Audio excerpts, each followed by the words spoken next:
오늘은 자가격리 해제란 제목으로 말씀을 전하도록 하겠습니다. 드라이브 스루라는 말을 들어보셨습니까? 드라이브 스루라는 것은 자동차를 이렇게 통과하면서 햄버거나 커피 같은 걸 주문하고 차에서 내리지 않은 채 그것을 받아서 가는 것을 드라이브 스루다 이렇게 이야기합니다. 한국에서도 많이 좀 보편화되었고 코로나19 사태 때 획기적으로 이것이 잘 사용되고 있습니다. 드라이브스루 코로나19 선별 진료소가 등장하게 되었습니다. 자동차에서 내리지 않고요, 그냥 자동차를 타고 가면서 검진을 하는 것이에요. 전 세계가 이런 모습을 보면서 우리나라에 대해서 굉장히 놀랍게 여기고 있습니다. 빨리빨리의 우리 한국적인 문화에 최적화된 모습이 아닌가 그런 생각을 해보게 됩니다. 지난주부터 우리 다음 세대 우리 주일학교 교육자들이 드라이브스루 신방을 하고 있습니다. 어떻게 신방할까요? 차를 타고 가서 차에서 내리지 않고 창문을 내려서 아이들과 잠깐 이야기 나누고 격려하고 또 조그만 선물도 주고 기도해주고 이렇게 신방을 하고 있습니다. 이런 세대가 올 줄은 꿈에도 몰랐습니다. 참 별것을 다 경험한다 이런 생각을 해보게 됩니다. 지난주 목요일부터는요, 외국에서 이렇게 입국하는 사람들에 대해서는 2주간 의무적으로 자가격리 시간을 가져야 된다 이렇게 이야기하고 발표하였습니다. 자가격리란 것은 외출을 자제하고 집에 있는 것이죠. Stay at home 하는 것입니다. 지난주 한 신문의 만평을 보다가 참 공감이 되는 이 만평이었습니다. 한번 그림을 한번 보여주시지요. 혹시 보셨습니까? 엄마가 외칩니다. 사는 게 아니야. 가슴에 코로나 아웃이라고 써있는 저 그림이 얼마나 가슴에 와닿는지요. 초, 중, 고 개학이 연기되고 또 온라인 수업이 되면서 집에 있지요. 남편도 재택근무한다고 집에 있지요. 이 여자분들의 삶이 사는 게 아니다라고 말하는 것이 참 가슴에 와닿는데, 저는 저 그림을 좀 유심히 보면서요, 눈치 보고 있는 가족들의 모습도 보이더라고요. 눈이 동그래가지고 눈치 보고 있는 그 모습이 우리의 지금의 모습이 아닌가 그런 생각들을 해보게 되었습니다. 이 자가격리의 시간, 또 격리 시간이 길어지면 모든 사람들에게 힘들어지는 것을 우리는 잘 알고 있습니다. 항공업계나 여행업계는 지금 도산 위기에 처해 있다 이렇게 얘기하고, 유명한 호텔도 지금 문을 닫고 있는 상황을 우리는 직접 보게 되죠. 그냥 막연히 닫는 것 자체가 해결의 방법은 아니다라는 것들을 많이 생각하게 하는 그런 일들이었습니다. 4월 3일 구글에서요, 신종 코로나 바이러스 감염증 관련돼서 131개국의 동선을 이렇게 분석해서 보고한 적이 있었습니다. 한국의 거리두기 한 달에 대한 평가를 이렇게 하는 것이었는데요, 얼마나 사람들이 이렇게 돌아다니는 것이 줄었나 이렇게 보게 되었습니다. 식당이나 영화관 또 쇼핑센터는 기존 대비해서 19%가 줄었다 이렇게 이야기하고요, 버스나 지하철은 17%가 줄었다 이렇게 이야기하고요, 직장 방문도 12%가 줄었다 이렇게 이야기하고 있습니다. 그래서 체감적으로 느끼는 것은요, 50% 이상 줄었다, 좀 심하게는 7, 80%까지 줄었다 그렇게 우리가 느끼고 있지요. 어느 시점으로 이 기능들을 회복해야 되는가가 지금 사회의 큰 이슈고 문제이기도 합니다. 만약 코로나19가 잠잠해지고 다 사라졌다 그러면 여러분 무엇부터 하시겠습니까? 여러분 무엇을 제일 먼저 하고 싶으세요? 요즘 보니까요, 벚꽃이 많이 피니까 사람들이 벚꽃을 보기 위해서 막 가시더라고요. 또 워낙 계속 갇혀 있었으니까 답답하니까 시원한 바다를 보기 위해서 바다를 찾는 사람도 있었습니다. 또 요양병원에 출입이 금지되어 있으니까요, 또 이것이 해제되면 또 연로하신 부모님을 찾아뵙고 싶다 이런 분들도 있었고, 또 저희 교육자들한테 물어보니까요, 이게 다 해제되면 성도님 손을 꼭 붙잡고 좀 이렇게 인사하고 또 안아주고 싶다 이런 얘기를 하는 것도 듣게 되었습니다. 참 그런 시간들이 참 행복한 시간이었다는 것을 우리는 깨닫게 되는데요, 오늘 성경 말씀 보면 격리가 해제된 베드로와 요한을 보게 됩니다.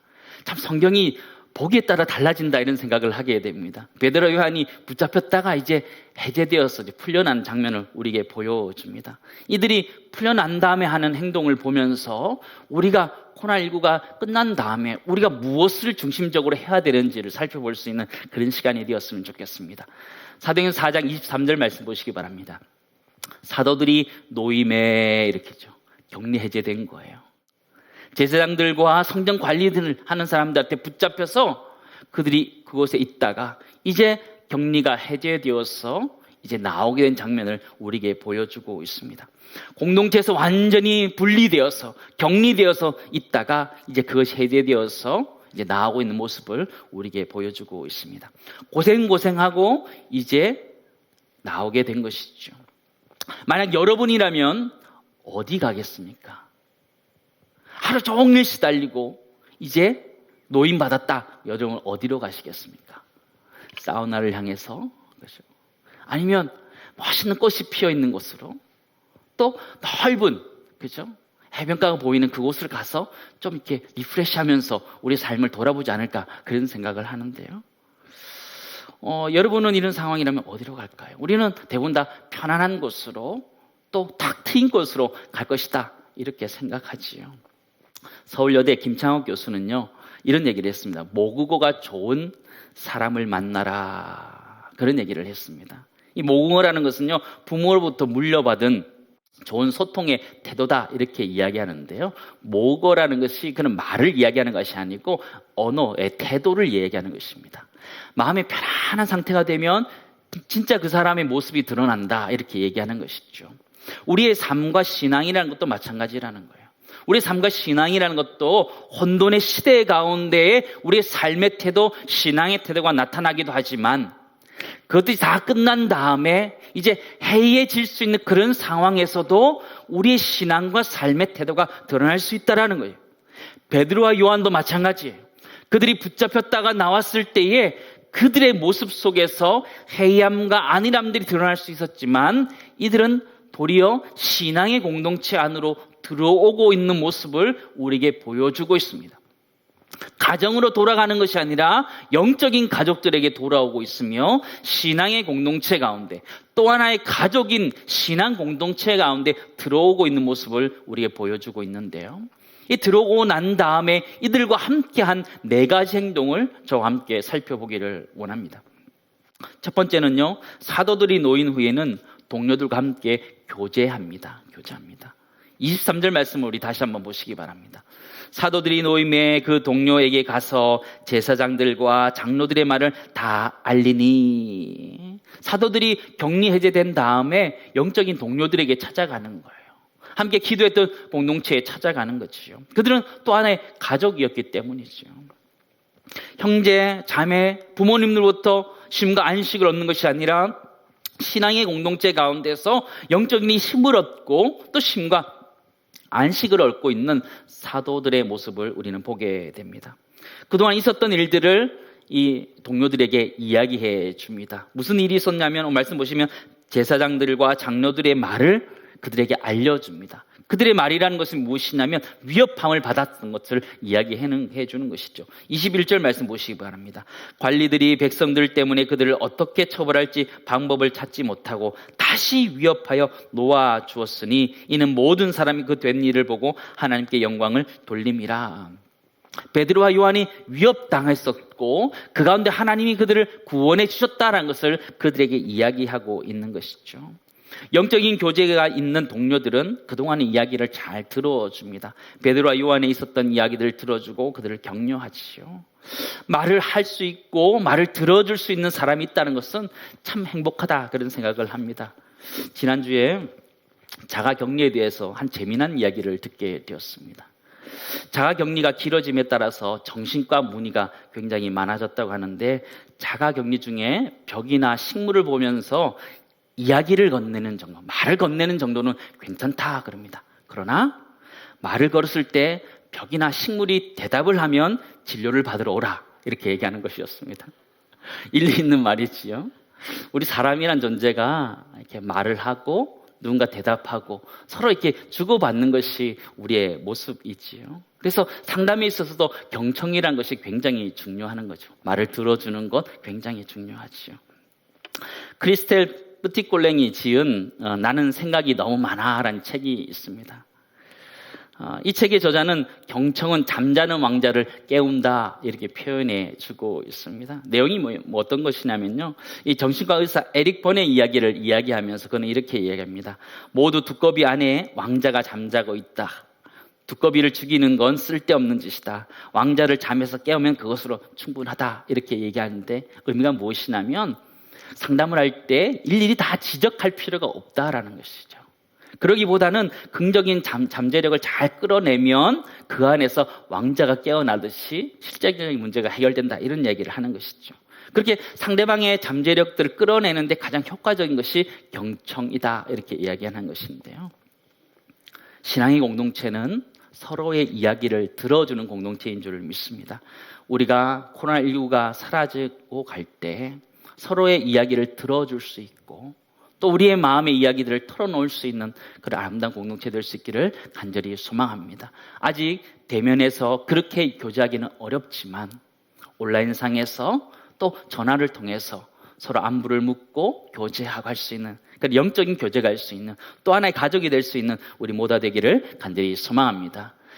마가복음 3장에 보면요, 예수님께서도 아주 의미심장한 이야기를 합니다. 예수님의 초기 사역이 시작되면서 예수님이 가족들로부터도 오해를 많이 받았어요.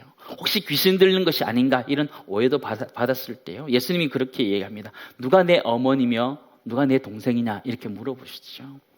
마가복음 3장 35절 말씀 보시기 바랍니다. 누구든지 하나님의 뜻대로 행하는 자가 내 형제요 자매요 어머니다 그랬죠. 코로나19가 잠잠해지고 이제 종식되어지면 우리 신앙의 공동체 안에 들어와서 함께 이야기를 나누고 또 이야기를 들어주면서 또 하나의 가족처럼의 그런 기능들을 회복할 수 있기를 간절히 소망합니다. 아직은 조금 더 기다려야 될 것 같습니다. 두 번째, 사도들이 노인 후에는요, 동료들과 함께 하나님을 예배합니다. 베드로 요한이 와서 이렇게 이야기할 때 사실 그들의 무용담을 이야기하는 것이 아닙니다. 성전 맡은 자들과 제사장들과 다퉈서 논리적으로 이겼다 이런 이야기를 하고 있는 것이 아니고요, 그 위험함 가운데서도 하나님이 어떻게 역사하셨는지를 이야기하고 있는 장면이에요. 그랬을 때 많은 사람들이 그 이야기를 듣고는 하나님을 함께 예배하고 있는 모습을 우리는 보게 됩니다. 24절에서 26절 말씀입니다.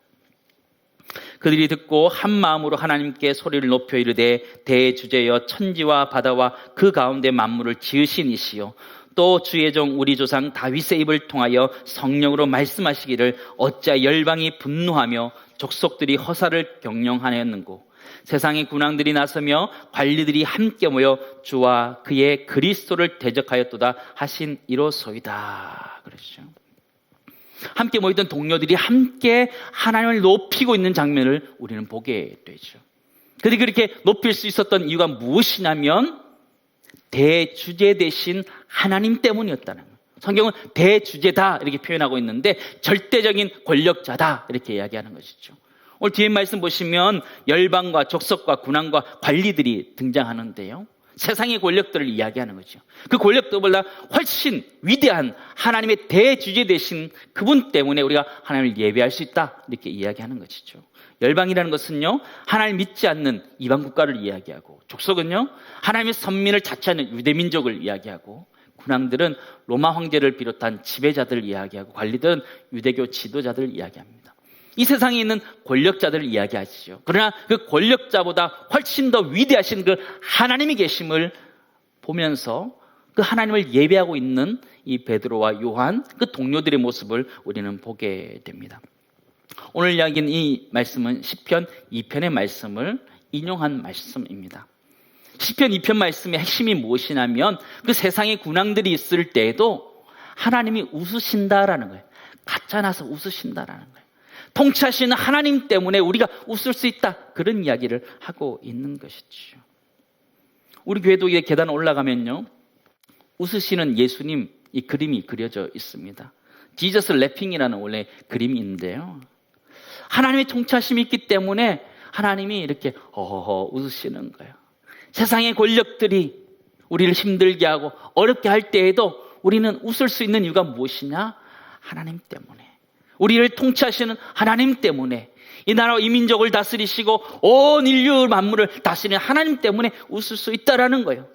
때는 우리 삶들 가운데 어렵고 힘든 시련들이 있을 때에도 그래도 웃음을 잃지 않을 수 있는 이유가 무엇이냐면 우리를 다스리시는 하나님 때문에, 대주제 되신 하나님 때문에 우리는 하나님을 예배하고 있는 줄을 믿습니다.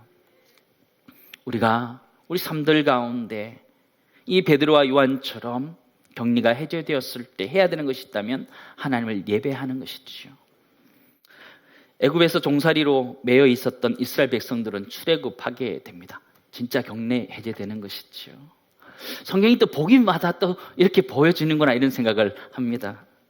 출애굽기 14장 보면 그들이 홍해를 건너가게 됩니다. 완전히 격리가 해제되는 것이죠. 이제 홍해를 못 넘어오는 거죠. 애굽에서는 못 넘어오는 거죠.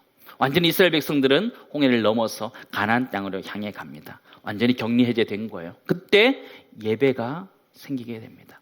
모세의 노래, 미리암의 노래가 그때 등장하게 됩니다. 출애굽기 15장 1절 말씀 보시기 바랍니다. 이때 모세와 이스라엘 자손이 이 노래로 여호와께 노래하니 일렀으되 내가 여호와를 찬송하리니 그는 높고 영화로우심이요 말과 그 탄자를 바다에 던지셨음이로다. 모세가 그렇게 예배하고 있는 거예요. 찬양하고 있는 거예요. 이스라엘 백성은 예배하는 것이죠. 21절 말씀 보시기 바랍니다. 그 누이 미리암이 이렇게 노래합니다. 미리암이 그들에게 화답하여 이르되 너희는 여호와를 찬송하라. 그는 높고 영화로우시며 말과 그 탄자를 바다에 던지셨음이로다 하였더라. 그러죠. 모세와 미리암이 애굽에서 노임 받았을 때 그들은 실제적으로 하나님을 높이며 찬양하고 예배하고 있음을 우리는 보게 되죠. 베드로와 요한도 노임받아서 동료들과 함께 하나님 이름을 높이고 있는 것을 우리는 보게 되죠. 우리 신앙의 공동체가 코로나19가 잦아들고 종식된 다음에 우리가 회복해야 될 것이 있다면 우리 예배의 자리인 줄 믿습니다. 함께 모여서 하나님 찬양하는 그런 예배의 자리가 회복될 수 있기를 간절히 소망합니다. 세 번째, 사도들이 노인 후에 동료들과 함께 기도합니다. 베드로 요한은 노임받은 후에 동료들에게 자기의 이야기를 하고 나누면서 함께 기도를 요청하고 함께 기도합니다. 오늘 본문 살펴있는 본문의 가장 핵심이 이 기도라고 보셔도 무관합니다. 29절에 30절 말씀 보시기 바랍니다. 이렇게 기도합니다. 주여 이제도 그들의 위협함을 굽어 보시옵고 또 종들로 하여금 담대히 하나님 말씀을 전하게 하여 주시오며 손을 내밀어 병을 낫게 하시옵고 표적과 기사가 거룩한 종 예수의 이름으로 이루어지게 하옵소서 하더라. 네 가지 기도를 하고 있는데요. 첫 번째는 그들의 위협을 굽어봐 달라고. 하나님 그들의 위협을 좀 지켜봐 달라고 이렇게 기도하는 거예요. 두 번째는 담대히 하나님 말씀을 전하게 해달라고 기도하고요. 세 번째는 손을 내밀어서 이적과 기사를 보여달라고. 네 번째는 표적과 기사가 이루어지게 해달라고 기도하고 있는 모습을 보게 되죠.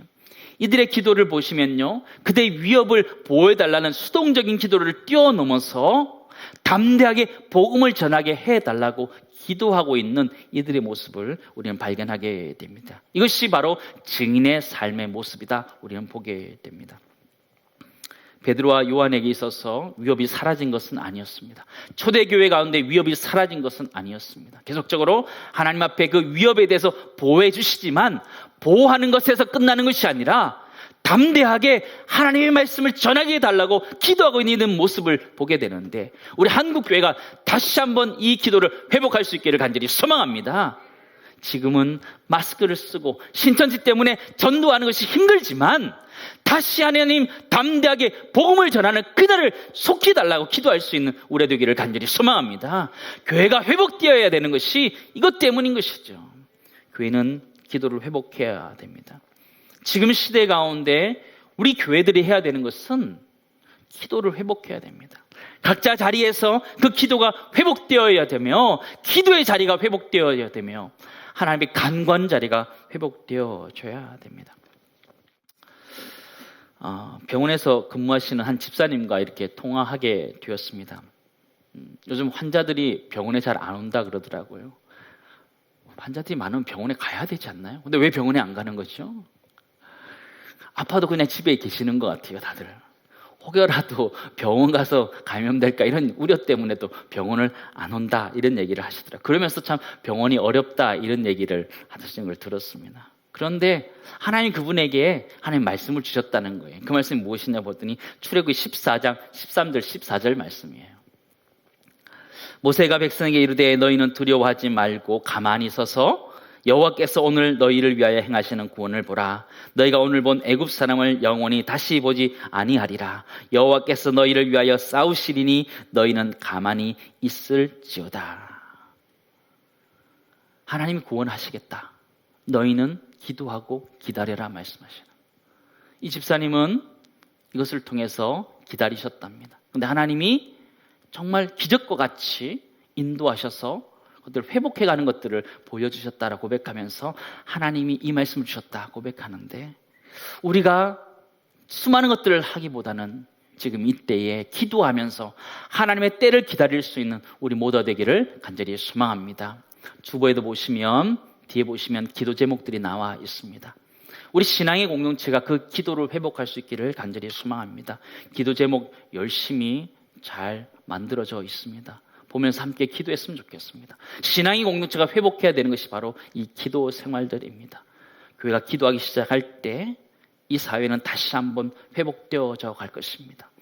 교회가 가만히 있는 것, 잠시 멈추는 시간도 필요하지만 지금 우리의 자리에서 온라인이든 오프라인이든 우리의 자리에서 기도하면서 이 사회를 위해서 기도하는 것이 너무너무 필요하다는 걸 기억하면서 함께 기도할 수 있는 우리 모두가 되기를 간절히 소망합니다. 마지막 네 번째, 사도들이 노인 후에 동료들과 함께 섬겨갑니다. 베드로와 요한이 노인받은 후 신앙 공동체와 함께 자신의 이야기들을 함께 나누고 또 하나님 예배하고 기도하시오. 거기서 끝나지 않습니다. 그대 이웃들을 돌아보고 있는 모습을 보게 됩니다. 32절 말씀 보시기 바랍니다. 믿는 무리가 한 마음과 한 뜻이 되어 모든 물건을 서로 통용하고 자기 재물 조금이라도 자기 것이라고 하는 이가 하나도 없더라. 사도들이 노임받은 다음에 동료들과 함께 자신의 물건을 나누고 있는 모습을 우리는 보게 됩니다. 서로 통용하게 되는 것이죠. 가난한 사람이 없었다. 성경 그렇게 표현해주고 있습니다. 교회 공동체가 회복되어야 되는 이유가 무엇이냐면 이 교회로서의 역할들이 회복되어져야 되기 때문이다. 하나님을 향하여 기도하며 이웃들을 향하여 섬겨가야 되기 때문에 교회의 공동체성을 회복되어져 가야 됩니다. 아시겠지만 우리의 주변에 사람들도 굉장히 어렵습니다. 가게를 하시는 분들, 또 일을 하시는 분들, 또 하루하루 벌어서 살아가시는 분들의 삶이 얼마나 어려운지 우리 잘 알아야 합니다. 그리고 돌아보아야 합니다. 우리 교회도 그렇게 시작했습니다. 광고에서 했던 것처럼 한국 교회의 80%가 미자립교회입니다. 그 교회의 재정만으로는 교회가 운영될 수 없는 교회들이다, 이런 얘기를 하는 것이죠. 한국 교회가 이 일들을 위해서 함께 나섰습니다. 이제 좀 힘이 있고 여력이 있는 20%의 교회가 80%의 교회를 돕자라고 이야기하면서 미자립교회 임대료를 지원하자 이렇게 시작했고 우리 교회도 동참했습니다. 감사한 일은 40대 한 집사님 부부가 1,000만 원을 미자립교회를 위해 써달라고 교회에 이렇게 맡겨주셨습니다. 미자립교회를 돕자는 이야기 들었을 때에 하나님이 하라고 하시는구나 생각하시고 그렇게 하셨다는 얘기를 듣게 되었습니다. 그러시면서 하시는 말씀이 무엇이냐면 자신들의 것이 아니라 하나님의 것을 드렸다라는 고백을 하는 것을 들었습니다. 참 귀한 고백이다 생각되어집니다.